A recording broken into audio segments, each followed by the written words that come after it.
नमस्कार दोस्तों। आज हम बात कर रहे हैं एक ऐसे इंसान की जिसकी पहचान किसी परिचय की मोहताज नहीं। लद्दाख की बर्फीली वादियों से निकलकर पूरी दुनिया में भारत का नाम रोशन करने वाले सोनम वांगचुक की पेशा इंजीनियर, पहचान एक इनोवेटर, पर्यावरणविद और शिक्षा सुधारक। आपने सुपरहिट फिल्म थ्री इडियट तो देखी होगी। उसमें आमिर खान का किरदार हुसोंग वांगडू इन्हीं सोनम वांगचुक के जीवन और उनके आविष्कारों से प्रेरित था। सोनम वांगचुक ने लद्दाख जैसी दुर्गम जगह पर आइस स्तूपा बनाकर पानी की किल्लत दूर की, मिट्टी के ऐसे घर बनाए जो बिना बिजली के भी गर्म रहते हैं, और सिकमॉल नाम के स्कूल की स्थापना की, जिसने लद्दाख की शिक्षा व्यवस्था को बदल कर रख दिया। उन्हें दुनिया का प्रतिष्ठित रायमन मैग्सेस पुरस्कार भी मिल चुका है। लेकिन आज यही वैश्विक पहचान रखने वाला शख्स दिल्ली के सफदरजंग अस्पताल के एक वार्ड में बंद है, जिसे 18 जुलाई को दिल्ली के जंतर मंतर से सीधे उठा लिया गया था। आखिर क्यों एक सीधे साधे शिक्षक और पर्यावरणविद को दिल्ली के जंतर मंतर से अचानक रातों रात, या कहें सुबह के सन्नाटे में, पुलिस को उठाना पड़ा? आइए समझते हैं इस पूरे घटनाक्रम के पीछे की बड़ी राजनीतिक कहानी। तारीख थी 18 जुलाई 2026। दिल्ली का जंतर मंतर, जो देश में प्रदर्शनों का सबसे बड़ा केंद्र माना जाता है, वहां सोनम वांगचुक पिछले 20 दिनों से एक अनिश्चितकालीन भूख हड़ताल पर बैठे थे। 21वां दिन शुरू ही हुआ था कि सुबह के करीब 6:30 से 7 बजे के बीच, जब दिल्ली सो रही थी, जंतर मंतर पर भारी पुलिस बल और पैरामिलिट्री फोर्स तैनात कर दी। प्रत्यक्षदर्शियों और वहां मौजूद वॉलंटियर्स के मुताबिक पुलिस ने कार्रवाई करने से ठीक पहले उस इलाके में मोबाइल नेटवर्क जैमर लगा दिए, ताकि कोई लाइव वीडियो न बना सके। इसके बाद वांगचुक के मंच के चारों तरफ बड़ी बड़ी सफेद चादरें और पर्दे तान दिए गए, ताकि बाहर खड़े लोगों को कुछ दिखे नहीं। मैच 2 से 5 मिनट के भीतर सादे कपड़ों और वर्दी में आए पुलिसकर्मियों ने सोनम वांगचुक को उनके गद्दे से उठाया और सीधे एम्बुलेंस में डालकर सफदरजंग अस्पताल ले गए। पुलिस का आधिकारिक बयान आया कि दिल्ली हाई कोर्ट के आदेश और डॉक्टरों की सलाह पर वांगचुक की गिरती सेहत को देखते हुए उन्हें इलाज के लिए अस्पताल शिफ्ट किया गया। डॉक्टरों के मुताबिक 20 दिन तक बिना अन्न के रहने के कारण उनका वजन लगभग 10 किलो कम हो चुका था और शरीर में पोटेशियम का स्तर गिर रहा था। लेकिन इस कार्रवाई ने कई सवाल खड़े किए। वांगचुक की पत्नी गीतांजलि अंगपो ने दिल्ली हाई कोर्ट का दरवाजा खटखटाया और आरोप लगाया कि यह इलाज नहीं, बल्कि सरकार द्वारा की गई अवैध हिरासत है। उनका कहना था कि सरकारी अस्पताल की रिपोर्ट्स में पारदर्शिता नहीं है और वे वांगचुक को किसी प्राइवेट अस्पताल में शिफ्ट करना चाहती, जिसे कोर्ट ने खारिज कर दिया। विपक्षी दलों और समर्थकों ने इसे लोकतंत्र पर हमला और शांतिपूर्ण आंदोलन को दबाने की दमनकारी नीति का करार दिया। अब सवाल उठता है कि आखिर सोनम वांगचुक लद्दाख छोड़कर दिल्ली में भूख हड़ताल पर क्यों बैठे? दरअसल वांगचुक के आंदोलन के दो बड़े पहलू हैं, जिन्हें समझना बेहद जरूरी है। पहला पहलू है लद्दाख की लड़ाई। साल 2019 में जब केंद्र सरकार ने जम्मू कश्मीर से अनुच्छेद 370 हटाया, तो लद्दाख को बिना विधानसभा वाला एक केंद्र शासित प्रदेश, मतलब यूनियन टेरिटरी, बना दिया गया। शुरुआत में लद्दाख के लोगों ने इसका स्वागत किया, लेकिन जल्द ही उन्हें एहसास हुआ कि उनकी चुनी हुई सरकार न होने के कारण फैसले दिल्ली से नौकरशाह ले रहे हैं। इसके विरोध में सोनम वांगचुक ने लेह एपेक्स बॉडी और कारगिल डेमोक्रेटिक अलायंस के साथ मिलकर 4 मुख्य मांगे रखी। पहला, लद्दाख को पूर्ण राज्य का दर्जा मिले।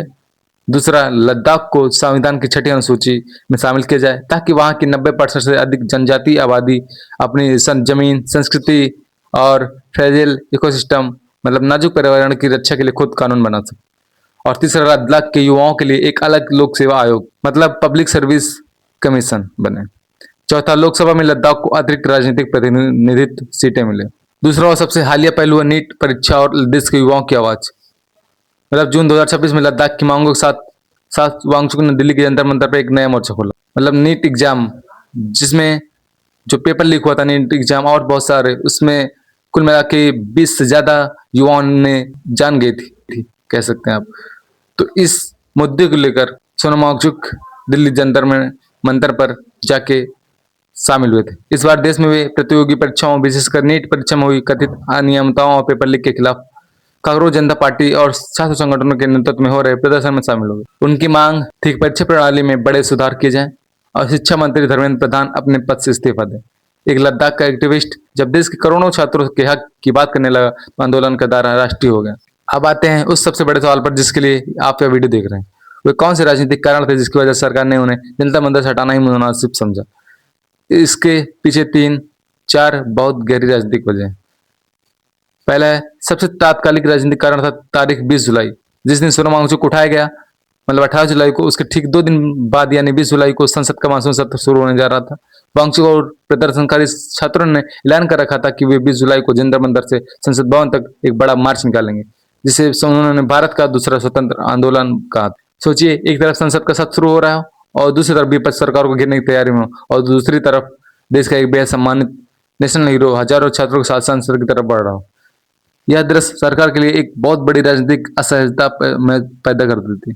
संसद के बाहर ऐसी कानून व्यवस्था की स्थिति और अंतर्राष्ट्रीय मीडिया का ध्यान खींचने वाले प्रदर्शन को रोकने के लिए ही पुलिस ने यह कदम उठाया। दूसरा, भारतीय राजनीति का इतिहास गवाह है कि जब जब देश का युवा और छात्र वर्ग सड़कों पर उतरता है, तब तब बड़े से बड़ी सत्ता हिल जाती है। चाहे वो 1974 का जेपी आंदोलन हो या हाल के वर्षों के प्रदर्शन। नीट परीक्षा विवाद से देश के करोड़ों मध्यवर्गीय युवा परिवार आहत। सरकार को डर था कि अगर सोनम वांगचुक जैसा एक विधायक और राजनैतिक चेहरा इस छात्र आंदोलन का मुख्य केंद्र बिंदु बन गया, तो यह आंदोलन देशव्यापी रूप ले सकता है।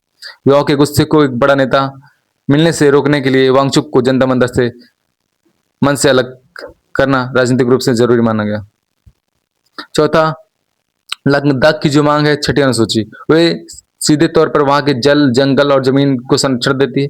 अगर लद्दाख को यह दर्जा मिल जाता है, तो देश के बड़े कारपोरेट घराने वहां खनन, बड़े पैमाने पर इंफ्रास्ट्रक्चर प्रोजेक्ट या लद्दाख के संसाधनों का व्यावसायिक दोहन आसानी से नहीं कर पाएंगे।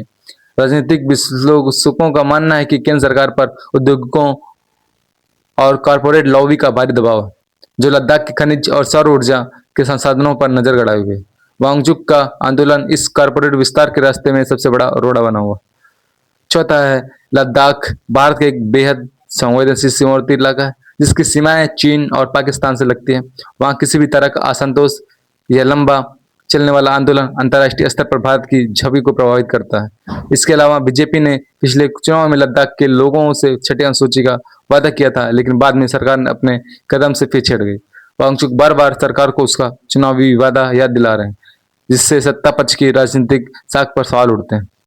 अब आगे क्या होगा दोस्तों? 20 जुलाई को मुझे लगता है कि अब तक जो उम्मीद थी उससे भी बड़ा आंदोलन होने वाला है, जो इतिहास में दर्ज होगा। तो दोस्तों, सोनम वांगचुक को भले ही पुलिस ने जंतर मंतर से हटा दिया हो, लेकिन आंदोलन खत्म नहीं हुआ। अस्पताल के बेड से भी उन्होंने अपना अनशन जारी रखने का संकल्प लिया है।